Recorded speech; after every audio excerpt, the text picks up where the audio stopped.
Assalamualaikum warahmatullahi wabarakatuh. Perkenalkan, saya Astriana Rodianingsih, NIM 1262072020039, absen 24, kelas MPI 3A.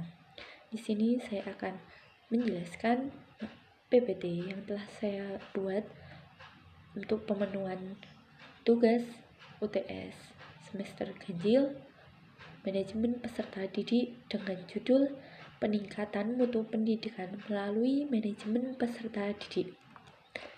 Poin-poin pembahasan di dalam PPT yang saya buat, yang pertama yaitu pengaturan peserta didik, yang kedua perencanaan peserta didik, yang ketiga penerimaan peserta didik, yang keempat orientasi peserta didik, yang kelima pengelompokan peserta didik, yang keenam pengelolaan kelas, ketujuh evaluasi hasil belajar, yang kedelapan peningkatan mutu pendidikan. Lebih jelasnya, mari simak video saya. Yang pertama, pengaturan peserta didik. Pengaturan peserta didik bertujuan untuk mengatur dalam bidang kepesertaan didikan agar kegiatan pembelajaran di lembaga pendidikan itu berjalan lancar, tertib, dan teratur, serta mencapai tujuan pendidikan lembaga pendidikan. Bidang pengaturan peserta didik sedikitnya memiliki 3 tugas utama yang harus diperhatikan, yaitu 1. Penerimaan murid baru, yang kedua kegiatan kemajuan belajar, yang ketiga bimbingan dan pembinaan disiplin. Yang kedua, perencanaan peserta didik. Perencanaan peserta didik adalah suatu aktivitas memikirkan di muka tentang hal-hal yang harus dilakukan berkenaan dengan peserta didik di lembaga pendidikan, baik sejak peserta didik akan memasuki lembaga pendidikan maupun mereka akan lulus dari lembaga pendidikan. Yang direncanakan adalah hal-hal yang dikerjakan berkenaan dengan penerimaan peserta didik sampai dengan perumusan peserta didik. Yang ketiga, penerimaan peserta didik. Penerimaan peserta didik baru sebenarnya adalah salah satu kegiatan pengaturan peserta didik yang sangat penting. Kebijakan operasional penerimaan peserta didik juga membuat sistem pendaftaran dan seleksi atau penyaringan yang akan diberlakukan untuk peserta didik. Yang keempat, orientasi peserta didik. Orientasi peserta didik adalah kegiatan penerimaan peserta didik baru dengan mengenalkan situasi dan kondisi lembaga pendidikan, tempat peserta didik itu menempuh pendidikan, dan tujuan diadakan kegiatan orientasi bagi peserta didik antara lain peserta didik dapat mengerti dan taati segala peraturan yang berlaku di lembaga pendidikan agar peserta didik dapat berpartisipasi metode aktif dalam kegiatan yang diselenggarakan lembaga pendidikan agar peserta didik siap menghadapi lingkungannya yang baru, baik metode fisik, mental, emosional, sehingga ia merasa betah dalam mengikuti proses pembelajaran di lembaga pendidikan, serta dapat menyesuaikan dengan kehidupan lembaga pendidikan.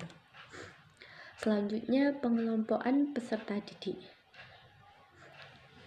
Kepala lembaga pendidikan dan staf guru perlu menyadari pentingnya identifikasi peserta didik dalam proses pembelajaran. Tujuan dari identifikasi ini sesungguhnya adalah untuk mengenali potensi peserta didik. Berdasarkan potensi inilah, kemudian peserta didik dikelompokkan sesuai dengan keberbakatan masing-masing peserta didik. Selanjutnya, pengelolaan kelas. Pengelolaan peserta didik adalah pengelolaan di dalam kelas, sehingga sering disebut sebagai pengaturan kelas. Proses pengajaran di dalam kelas menjadi bagian dari pengelolaan kelas. Pengaturan kelas yang efektif perlu pendekatan komprehensif yang mencakup penataan lingkungan lembaga pendidikan dan kelas, aktif mengawasi keterlibatan peserta didik, melaksanakan peraturan kelas dan rutinitas, menerapkan prosedur yang mendorong perilaku yang tepat, menggunakan strategi pengurangan perilaku. Keenam, mengumpulkan dan menggunakan data untuk memantau perilaku peserta didik dan memodifikasi prosedur pengelolaan kelas sesuai kebutuhan.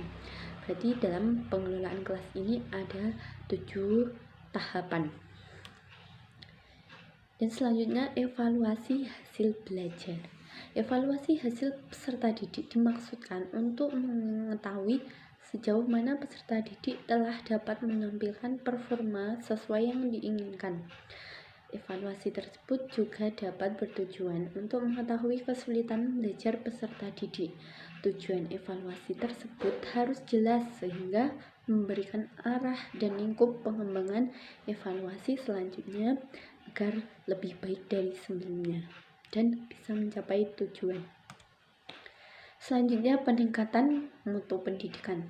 Mutu merupakan proses terstruktur untuk memperbaiki keluaran yang dihasilkan. Tujuan dari mutu yang lebih tinggi adalah untuk memberi kepuasan pelanggan dan memenuhi harapan seseorang untuk meningkatkan penghasilan. Lembaga pendidikan yang efektif dan berorientasi pada mutu pendidikan memerlukan komitmen yang sungguh dalam peningkatan mutu berjangka panjang dan membutuhkan penggunaan peralatan dan teknik-teknik tertentu. Komitmen tersebut harus didukung oleh dedikasi yang tinggi terhadap mutu melalui penyempurnaan proses yang berkelanjutan oleh semua pihak. Sekian dan terima kasih. Akhirul kalam. Wassalamualaikum warahmatullahi wabarakatuh.